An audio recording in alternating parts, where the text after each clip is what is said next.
तो आज आपको नारद मुनि जी के बारे में बताते हैं कि वो कौन थे। चलिए शुरू करते हैं उनकी कथा। ठीक है। तो देवर्षि नारद भगवान जी के चुने हुए पात्रों में से हैं और इनको भगवान का मन भी कहा जाता है। ये भक्ति के एक प्रधान आचार्य माने गए हैं। श्रीमद् भागवत और वाल्मीकि रामायण जैसे दो अनूठे ग्रंथ भी संसार को इन्हीं की कृपा से प्राप्त हुए हैं। ठीक है। ये पहले एक दासी पुत्र थे। भगवान के असीम अनुग्रह से इन्हें बचपन में ही संत समागम प्राप्त हो गया। जिस गांव में ये रहते थे वहाँ एक बार चातुर्मास्य बिताने के लिए बहुत से महात्मा एकत्र हुए। इन्हें उन महात्माओं की पत्तलों में से बची हुई जूठन खाने को मिल जाया करती थी, जिसके प्रभाव से उनके सारे पाप नष्ट हो गए और निरंतर भगवान की कथाओं का श्रवण करने का इनका अंतःकरण शुद्ध होकर इनके हृदय में भक्ति का संचार हो गया।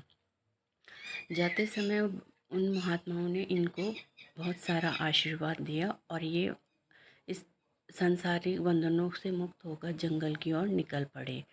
वहाँ जाकर ये वृक्ष के नीचे बैठकर भगवान के स्वरूप का ध्यान करते रहे और ध्यान करते करते एकाग्र हो गए और इनके हृदय में भगवान प्रकट हो गए।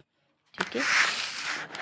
इस तब भगवान ने इनसे कहा कि हे दासी पुत्र, इस जन्म में सिर्फ तुम्हें मेरा दर्शन नहीं होगा, इस शरीर को त्याग कर मेरे पार्षद रूप में तुम्हें मुझे पुनः प्राप्त करोगे।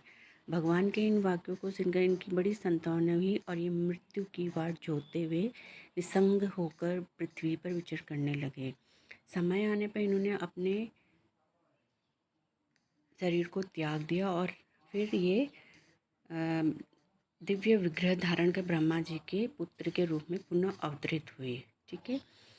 जब जब महात्माओं का अवतार होता है ये उनकी लीला के लिए भूमि तैयार करते हैं और भगवान का साथ देते हैं।